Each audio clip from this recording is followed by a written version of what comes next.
Baik, Assalamualaikum warahmatullahi wabarakatuh, sahabat matematika yang dirahmati Allah Subhanahu wa Ta'ala. Salam jumpa kembali dengan saya. Di kesempatan yang lalu, saya mengatakan bahwa saya akan membahas tentang konsep limit fungsi. Maka, dalam kesempatan ini, saya akan membahas konsep limit fungsi dengan mendasarkan pada neighborhood dan juga dengan epsilon delta. Sahabat sekalian, definisi dari limit fungsi dengan menggunakan neighborhood adalah sebagai berikut. Misal L adalah himpunan bilangan real, jadi R adalah himpunan bilangan real, A adalah sebuah himpunan subset dari R. Pemetaan dari A ke R adalah pemetaan yang memang pasti merupakan sebuah fungsi, karena setiap pemetaan pasti fungsi. C adalah bilangan real, C adalah cluster point dari A, dan L adalah bilangan real. Maka limit dari fx untuk x mendekati C sama dengan L jika dan hanya jika untuk setiap neighborhood dari L kita bisa menemukan neighborhood dari C yang kita sebut dengan UC. Sedemikian hingga untuk setiap x bilangan real dengan x tidak sama dengan C, jika X anggota dari A diiriskan dengan UC, maka Fx itu berada di neighborhood dari L. Ini sahabat-sahabat sekalian. Jadi, konsep dari limit fungsi itu adalah limit dari suatu fungsi Fx, x mendekati C sama dengan L, jika dan hanya jika untuk setiap VL, neighborhood dari L, kita temukan UC, neighborhood dari C, sedemikian hingga untuk setiap X anggota bilangan real dengan X tidak sama dengan C, jika X anggota irisan dari A dan neighborhood dari C, maka Fx berada di neighborhood L. Ini sahabat-sahabat sekalian, jadi konsep dari limit itu adalah sebenarnya ini. Nah, bagaimana ketika kita turunkan konsekuensi logisnya berdasarkan karakteristik dari neighborhood? Ya, neighborhood adalah seperti yang sudah kita bahas yang lalu.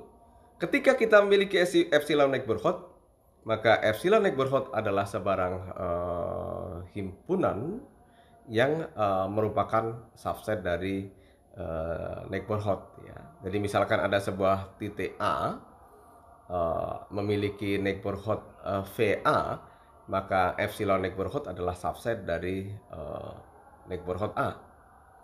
Ya, dengan menggunakan epsilon delta, misal A subset dari R, R sebuah himpunan bilangan real, pemetaan F dari A ke R dengan C anggota bilangan real dan C cluster point dari cluster point dari A, maaf.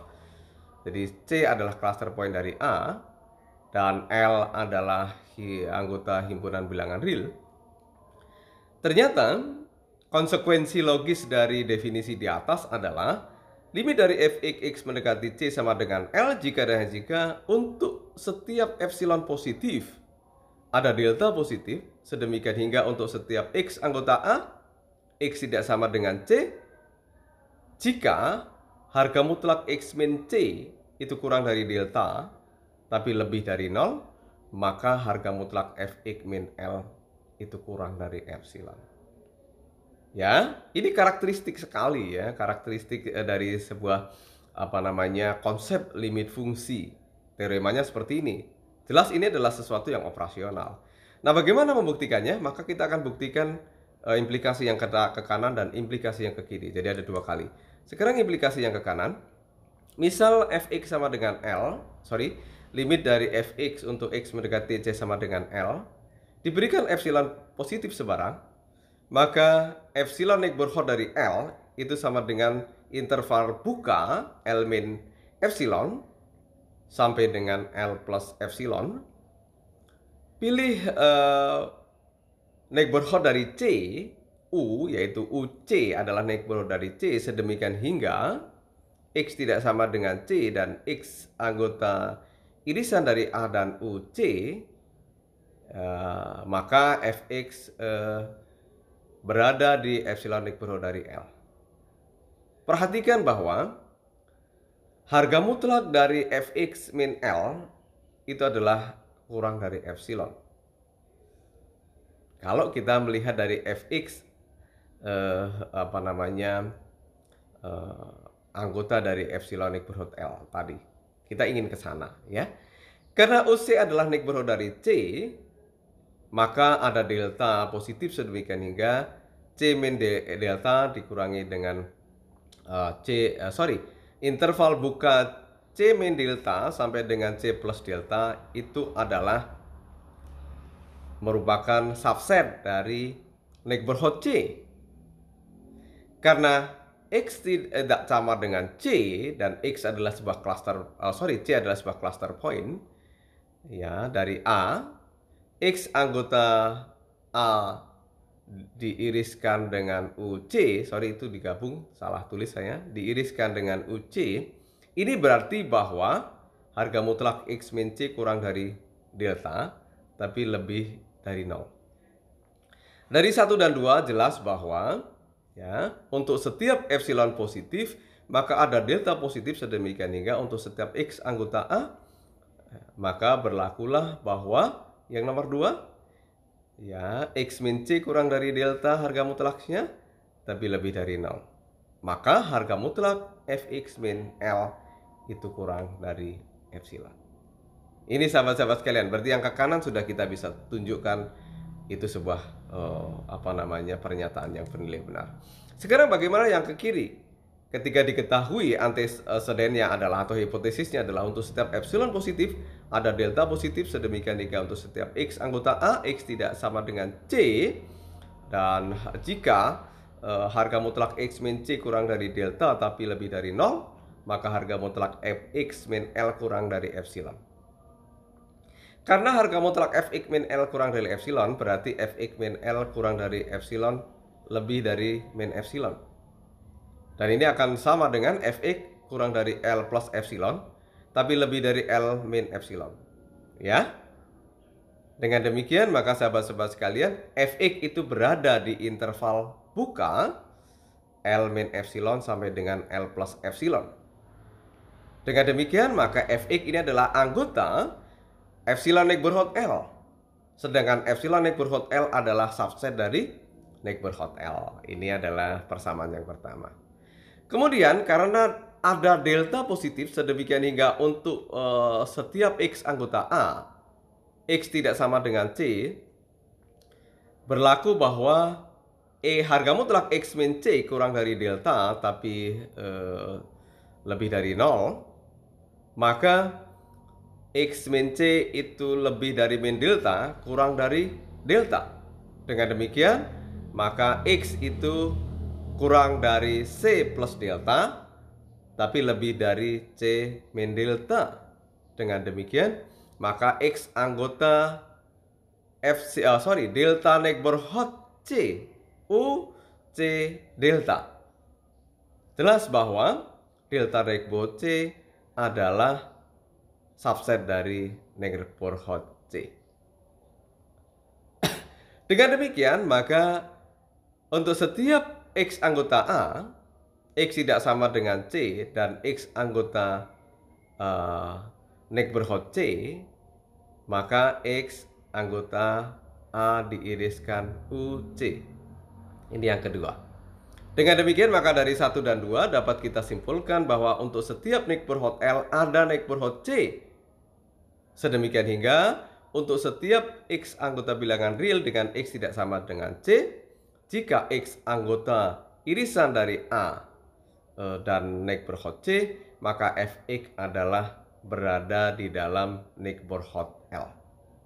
Berdasarkan definisi, maka limit dari fx mendekati C sama dengan L.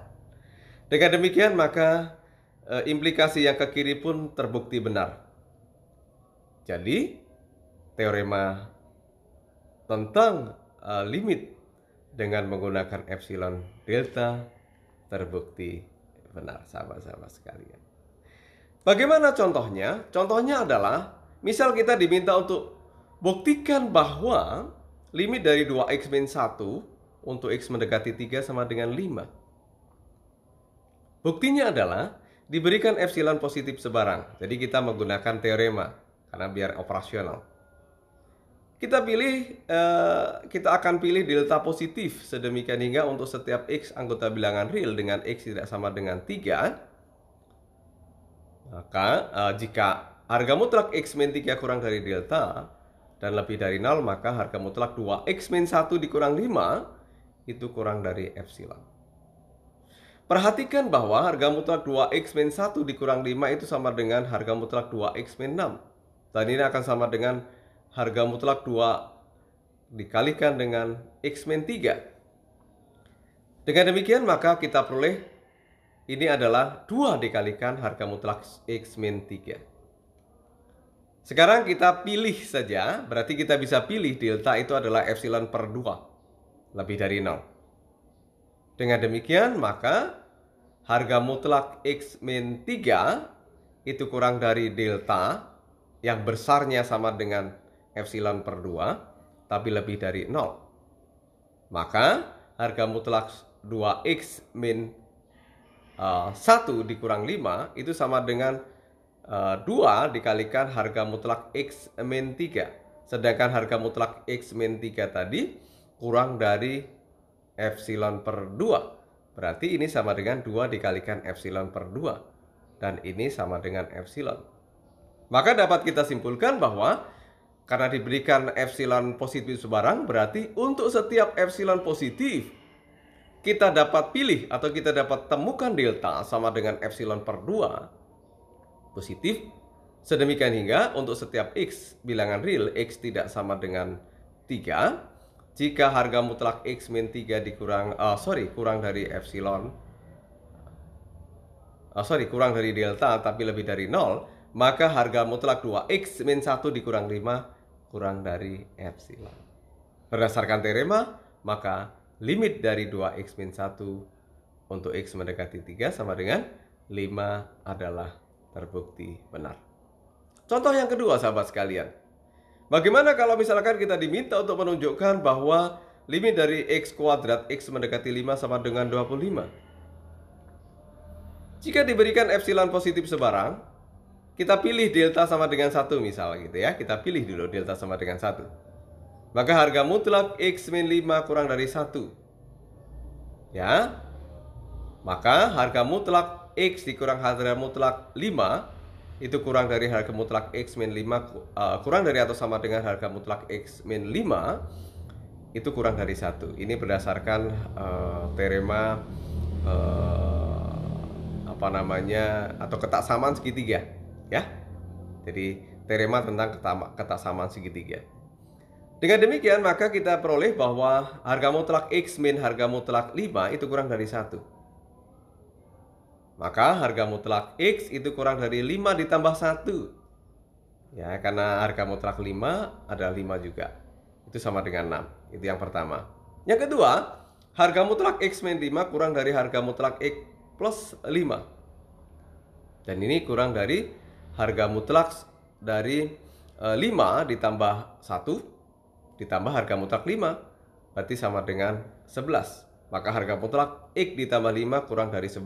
Ini adalah saya sebut sebagai persamaan yang kedua. Sekarang perhatikan bahwa harga mutlak x kuadrat min 25 itu sama saja dengan harga mutlak x plus 5 dikalikan x min 5. Dan ini kurang dari atau sama dengan harga mutlak x plus 5 dikalikan dengan harga mutlak x min 5. Dan ini akan kurang dari, karena harga mutlak x plus 5 dari persamaan 2 itu kurang dari 11. Berarti ini akan kurang dari 11 dikalikan harga mutlak x min 5. Oleh karena itu kita pilih ya, delta itu juga kita pilih epsilon per 11. Dengan demikian, maka harga mutlak x min 5, sorry itu tertulis x min 5 itu kurang dari epsilon per 11. Ya, jadi kalau kita pilih tadi itu seperti itu, berarti ini seperti ini. Dengan demikian dari A yang kita pilih delta sama dengan 1 dan B yang kita pilih epsilon itu sama dengan delta itu sama dengan epsilon per 11. Maaf ya, itu tertulis X min C kurang dari epsilon per 11, yang benar adalah harga mutlak X min 5 kurang dari epsilon per 11. Maka dari A dan B kita pilih delta itu sama dengan infimum dari 1 dan epsilon per 11.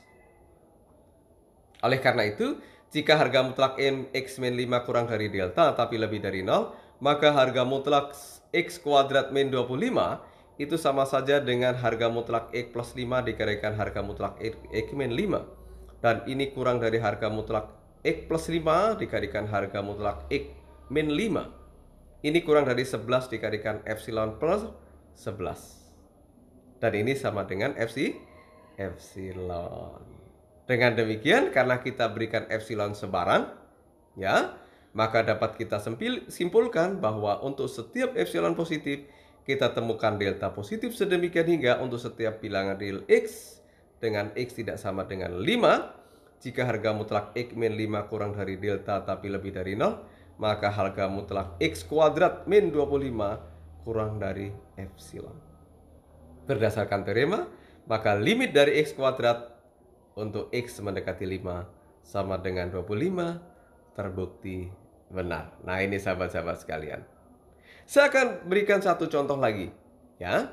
Limit dari sin X untuk X mendekati A untuk suatu A bilangan real, maka ini akan sama dengan sin A. Kita buktikan.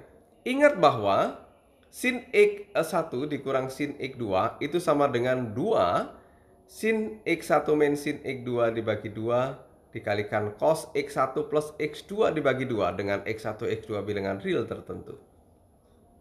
Dan yang kedua, harga mutlak sin X itu kurang dari harga mutlak X. Nah, ini sudah dibuktikan kebenarannya ya. Tinggal kita ingat saja di dalam trigonometri.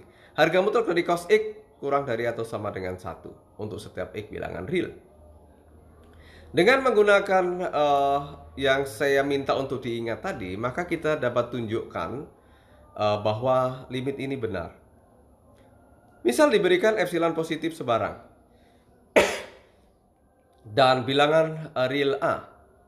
Gunakan 1 dan 2. Misalkan harga mutlak sin X min sin A itu berarti sama dengan 2 kali harga mutlak sin X min A dibagi 2 dikalikan cos X plus A dibagi 2. Itu menggunakan yang 1. Berarti ini akan sama dengan 2 kali harga mutlak sin X min A dibagi 2 dikalikan harga mutlak cos X plus A dibagi 2.